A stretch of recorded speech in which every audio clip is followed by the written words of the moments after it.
No matter how many times these stupid feminist tropes get debunked, they refuse to let it go. So what's your take? So my take is that women should pay less tax than men.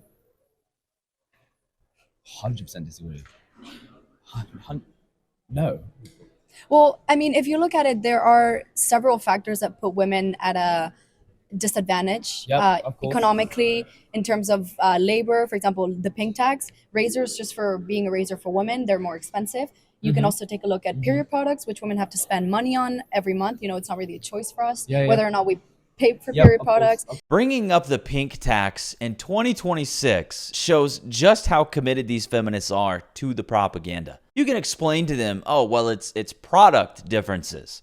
It doesn't matter. If it doesn't look equal on the surface, they're going to react emotionally like a child. They don't want to hear it. They get upset and then dismiss away the explanation. Well, here it is anyway. Quickly summed up, Consumer Reports looked into Bic and Gillette and broke down the key differences in razors made for men and women. Difference number one, the handles. The handles of men's and women's razors are designed for the anatomy of the areas that they shave. This has an impact on the shape, weight, and materials used. The handle for a woman's razor is significantly more curved. It has what we call the mermaid's tail because I'm going to hold it differently, she said, noting a peak in the curve as a spot for an index finger to be placed. I need this here for my finger to hold on to. Difference number two, the razor head. A woman's razor head tends to be larger and more curved around the edges to more comfortably reach areas like the underarm or bikini area. The lubrication area tends to be much bigger on a woman's razor. Some razor heads have more blades than others, ranging from 2 to 5. Where there are fewer blades on a woman's razor, you might find more moisture bars. Difference number three, blade positioning.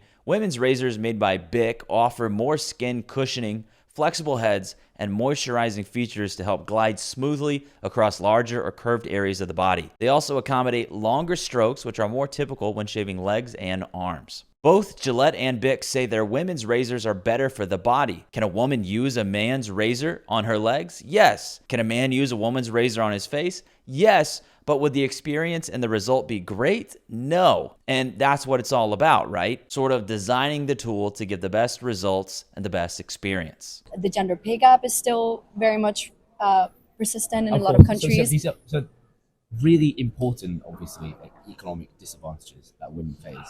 No matter how much equality and favoritism women are given, there is still this insistence that, oh, well, they get paid less because of their gender. And it's like, of course they cling to this. What do they stand to gain from admitting there's no, sexist wage gap when claiming there is one gets them paid just the same and they get to feel and act like they're some sort of underdog? It's really the best of both worlds. Why I'm struggling, why I said no so quickly is, why is tax the best solution for it? Yeah, I think so. Obviously, we could aim to tackle these at a more systemic level, Yeah. but obviously, systemic change takes time. It takes It time does to take time, convince yeah. people that these are the right ways to go about it. What exactly are these dummies looking for a solution to? The wage cap? Work more hours, choose higher paying jobs, right? The pink tax? Buy cheaper alternatives that can still get the job done, but yeah, they're not going to be as tailored. And what else? What, free tampons? So if things we have to use, that just means they are supposed to be free, then make toilet paper free as well. I want free stuff.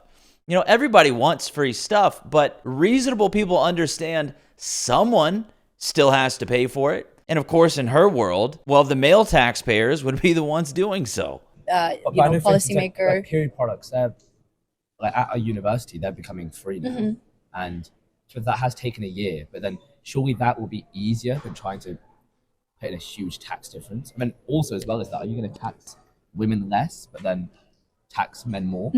Yeah, I mean, particularly with period products, I think that might not be the best example because I think that covers just a very small Okay. proportion of the disadvantage. So, if you look at the money that women have to spend on period products versus the gender pay gap Yep. or the unpaid labor in the home, that is a very small proportion. You can explain to these women why men make more money. You can explain why this idea of, unpaid labor is retarded.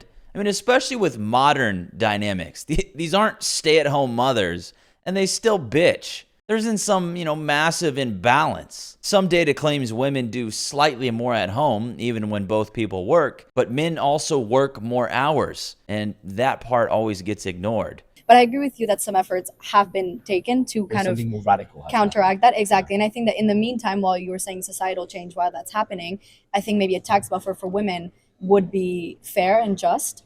And, the question of whether men should pay more in the meantime to Yeah. make sure that, social programs aren't being unfunded Yeah. and all that, that is up for professionals to Yeah, figure yeah, out and yeah. exactly up But you for think some- debates. It's funny how feminism enabled women to be taxed equally to men, and now feminism is being used as the argument for why women should be taxed less than men and have men make up the difference. I think some new idea has to happen Exactly. for change to actually occur. Exactly. And I think Okay. that because right now everything is very money oriented, Mhm. tax for now would be, I think, a tangible idea and a Okay. fair one to consider at the very we're least. getting a lot of tax, like new tax laws in the UK, Mhm. like inheritance tax changing as well. I mean, I can't. Maybe that's me being closed-minded, but I can't imagine it and this tax actually coming into play. But we never say never, to be fair. But the thing is, I'm gonna firmly say disagree. But it's actually interesting, yeah. Yeah. So notice the two problems on display here. The feminists spewing bullshit and making ridiculous proposals, acting like once these things are fixed, well, the feminist demands will finally stop, as if there's actually a point where it will ever be enough, right? And then her enabler sitting there saying, actually, that's pretty interesting. It's very interesting you want to tax me more than yourself. I disagree, but it's interesting. No, it's not.